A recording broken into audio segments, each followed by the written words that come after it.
Okay, alright. Update tayo sa Kat10. Yan up for today, guys. Ito naman tayo, guys, ha? Aba, na-booking sila Alden Richard at si Catherine Bernardo. Binuking ni isang housemate na si Jay sa loob ng bahay ni Kuya dahil ito pala, guys, ha? Dun sa interview ni Catherine Bernardo ay sinasabi niya dito, guys, na ang daming tumatawag na tisoy kay Alden Richard. Yan pala, guys, wala palang katotohanan. Yun po ni si Catherine Bernardo lang pala po ang tumatawag na tisoy kay Alden Richard. Lahat pala ng tawag nila kay Alden Richard ay RJ. Ibig sabihin nun, yun yung pangalan ni Alden Richard sa mga kasamahan niya. At yun talaga yung kanya, guys. Pero si Catherine Bernardo po, hey, siya lamang po yung nag-iisang tumawag ni tisoy kay Alden Richard. Kaya nga po, booking na booking si Catherine Bernardo at si Alden kahil sa kanilang kaganapan. Pero napapatunayan naman ng mga iba yan, guys, na si Alden Richard po ay okay naman sa kanya yung tinatawag siyang tisoy ni Catherine Bernardo kasi gusto naman niya yun, guys. Saka hindi lamang yan po, may nakapasabi din sa atin na halos lahat ng kanilang galawan ay hindi pinapublic, kundi yan po ay private lang at pinaprivate lang po nila. Dahil nga po sa kaganapan sa kanila sa may na ang daming nang batas kay Alden Richard at saka si Catherine Bernardo kung nasaan na daw si Alden. Bakit hindi palaging kasama ni Catherine at bakit umiiwas na si Alden kay Catherine? You know, guys, ha? Yun yung mga katagang tinatanong ng mga tao sa atin na halos nakikita naman natin ang pagka-privacy ng dalawa. Iyan po ay nire-respeto natin yung privacy nila. Dahil yan po ay nakasaad naman sa ating mga batas na respetuhin natin ng privacy ng isa't isa sa atin. Pero sa ngayon po ay may tansya mga fans sa kanila na kung po pwede ay i-public naman nila yung kanilang mga photos kasi namimiss na sila ng kanilang fans sa buhay. Lalong-lalo na ang Kat10 fans. Sila po yung naghabang palagi sa mga posts sa Instagram ni Catherine Bernardo at sa si Alden Richard. At hindi lamang po yan, guys. Mahal din sila ng kanilang mga fans. Kaya nga po, marami sa kanila ang nagtatanong kung bakit hindi na sila nakikita publicly. Pero ang mga yan pala, guys, ay ginagawa nilang private para sa ganon, guys, ay maiwasan yung mga issue mga salitang binabas sila ng mga katumihan. Ang daming nagsasabi, guys, na pinipilit na mga iba na itago yung katotohanan sa Kat10 dahil ayaw nilang ibas si Alden Richard at saka si Catherine Bernardo sa mga maling akusasyon sa kanila. Tama naman yung mga sinasabi ng mga iba, guys, dahil ang daming nagsasabi na may girlfriend pa si Alden na non-showbiz. Si Catherine naman din may boyfriend na politiko. Iyan po yung mga sinasabi ng kapwa nating content creator na sila Ogie Diaz at iba pa. Dahil po dyan, guys, ay ang dami nung nambapas kay Catherine patungkol sa political boyfriend daw niya na narumos at wala pa naman tayong ebidensya patungkol dyan. Kaya nga po, epektado ang Kat10 dahil sa mga issues na yan na wala pa naman ebidensya patungkol sa mga issues. Kaya nga po, sobrang protektado or overprotective ang mga management nila kasi ayaw nilang may mangyaring hindi maganda na ikakadulot ng mga fake news na yan. Kaya nga po ang sabi ng mga karamihan ay mas maganda maging private na lang muna sila sa kanilang kaganapan kaysa i-public dahil kahit naman i-public nila yan ay hindi na rin mababago yung mga fake news na pinagkakalat ng mga ibang blogger guys. Sa mga ragayan natin dyan na naghahanap talaga ng kasiyahan ay dito po tayo sa Kat Den. Kasi nga po, alam nyo sa bench show guys, ibayin na naman natin yung topic guys. You know sa The Bench Show, yung isang araw ba, ang galing ng mga ambasador na nagrampa guys, lalo-lalo na sila Catherine Bernardo, si Alden Richard at iba pa.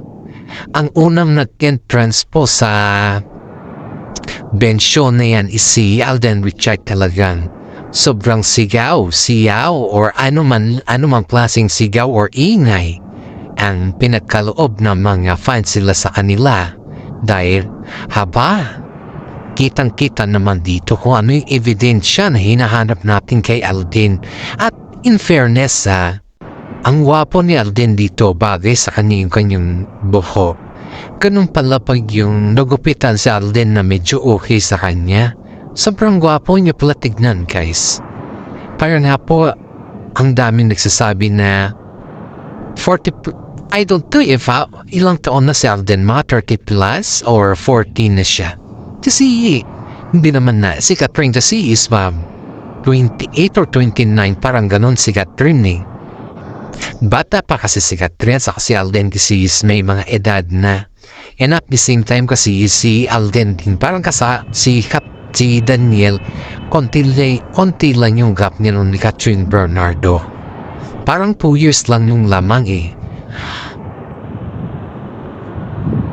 Kaya sa mga pandyan guys, kung tutuusin natin is mas maganda pag si Alden Richard yung magiging partner ni Catherine Bernardo. Kasi si Alden Richard guys, para sa akin ay napaka-matured niya. Alam niya kung ano yung mga galawan niya. At higit sa lahat din guys is alam niya kung paano niya sayawin yung mga bagay-bagay. Kaya marami mga netizen po ang nagsasabi na paano na kaya kung makatuluyan ang Kat Den? Ano na yung magiging resulta? Sa akin na kung sakaling makatuluyan man ang Kat Den, wala naman sigurong masama dyan. Kasi halos may mga artista naman talaga na gusto na may makatuluyan sila. At gusto na yung iisipin ay yung future ba? Yun yung pinaka maganda dito guys. Kasi ang isipin talaga nila yung pagiging future nila o ano na yung mangyari sa kanilang mga future. Pero ito guys ay yung pagrampa ng dalawa ay talagang sobrang sigaw. At may mga ibang content din dito na nagsasabi na iniiwasan daw ni Catherine si Alden dahil ayaw daw niya kay Alden. Dahil sa mga issues. Which is, I feel that's not true guys. Kasi kita naman natin na may mga surprise regalo pa na eh. Si Alden kay Catherine, muntik na pala itong nag-propose guys Ito pala yung may mga agenda tayo dito. Ano? Ito guys yung sa aking mga nasagap na balita dito sa mga legit na sources natin ay si Alden Richard po ay bumili ng singsing na kung saan po ay talagang regalo niya at ibibigay niya kay Catherine. Pero sa lagay na hindi kasi in-expect ni Alden Richard na magkaroon ng issues yung about sa politics pa kay Catherine. Parang kinonek yung issue kay Catherine at nagkaroon ng napakagarbong issue kay Catherine yun. Siyempre, sabi naman ni Alden na kaya daw niyang i-postpone yung pagbigay niya ng singsing kay Catherine Bernardo kasi gusto niya munang ayusin ni Catherine yung issues bago niya ibigay yung singsing. And of course, alam naman din natin na si Alden Richard ay talaga siya yung taong marunong maghintay sa mga lahat ng bagay. At iyan ay pinabulungan ng mga ibang mga fans nila na sinasadya daw ni Alden Richard na hindi bigay yung sing-sing dahil daw hindi pa daw karapat dapat si Catherine para sa kanya. You know guys, yung mga sinasabi ng mga ibang fans dyan na wala namang katotohanan sa kanilang mga sinasabi, nakakasikip sila ng pakiramdam lalo't ang mga pinagsasabihan ng mga ganyan ay yung mga artista na very close nila at naririnig naman nila yan. Hindi naman sila bato at manhid para sa mga ganyan na bagay. We know and I know the fact na si Alden po ay naghahanap talaga ng tamang panahon at tamang oras para sa ganon ay may pakita niya kay Catherine kung ano yung kahalagahan ng sinasabing tandem at partnership sa buhay. Kasi nga po ang sabi nga ni Alden, kung nakita ko na yung Mrs. Right or Miss Right ko, yan na yung patutungo na yung forever ko. Yan na yung sinasabi nila. Kaya marami mga netizen po ang nagsasabi na hanggat mahari ay patunayan ni Alden Richard kay Catherine Bernardo ang kanyang mga sinasabi. Dahil ang mahirap sana yun pag yung sinasabi mo ay iba naman sa gawa mo. Kaya nga po ang dami nagsasabi na binabaliktad daw ni Alden yung kanyang mga sinasabi sa mga media or sa mga kaibigan. Pero that's not true. It just only sinasabi lang nila yan kasi nga hindi sila nakikita or hindi sila satisfied sa action ni Alden kay Catherine. Yan yung katotohanan dyan guys. Kasi kung tutuusin mo, kung hindi ka satisfied sa lahat, gawan mo talaga yan ng mga issues na kung saan ay may mga issue na kailangan mo din pagtakpan eh. Pero sa ating isa, yung dito sa ating legit na sources talagang desidido na si Catherine Bernardo na maghanap ng boyfriend at desidido na din siya na hanapin kung sino yung mga magiging boyfriend niya dahil ang sabi ni Mami Min sa kanya, may mga panahon talaga na kailangan na din ni Catherine na maghanap dahil tumatanda na din siya at nasa tamang edad na. Yan po yung mga sinasabi ng mga iba guys kasi pag nagkataon kasi na yung nasa age of 36 ka na or so whatever age dun ay talagang tumatanda ka na talaga. Kumbaga is bumababa na yung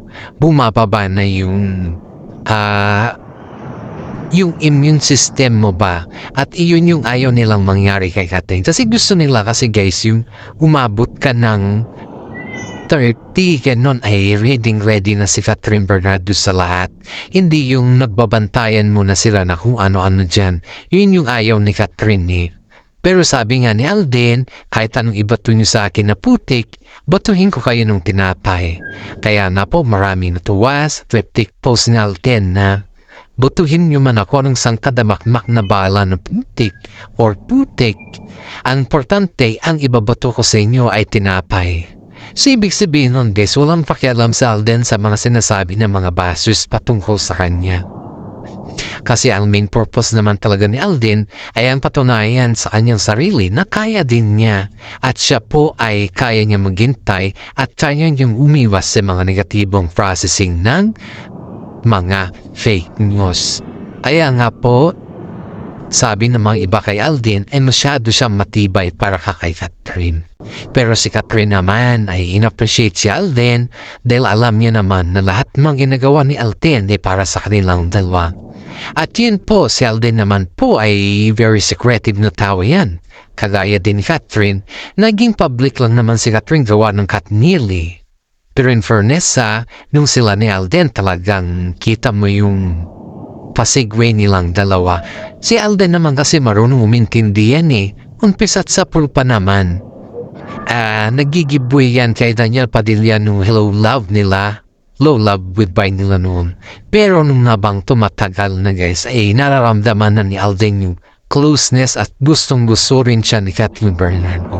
Ang dami nga ng babas kasi ang layo daw ng agwat nila. Masyado daw matanda si Alden para kay Catherine Bernardo. Is it age doesn't matter? Pagdating sa pag-ibig, it's not a big question, right? Kasi ang dami naman matatanda o ang dami naman may mga agwat. Wala namang impact yun para sa akin na. Kasi ang may impact talaga kapag ikaw ay gumawa ng kababalaghan gaya ni Daniel Padilla, talagang puputok yan sa mundo, talagang may impact yan.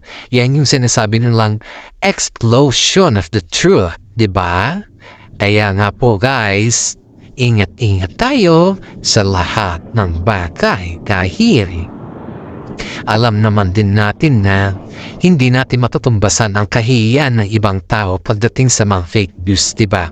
Dapat tayo ay may mga ebidensya, dapat tayo ay may katotohanan at higit sa lahat, panindigan natin yung ating mga sinasabi. Huwag tayo maging fake news kasi nakakahiya po yan. Sa mga iba naman dyan na umaarangkada din yung kanilang YouTube channel, paki-like, subscribe at share naman po yung ating YouTube channel. Isa malaking tulong na po yan para sa atin.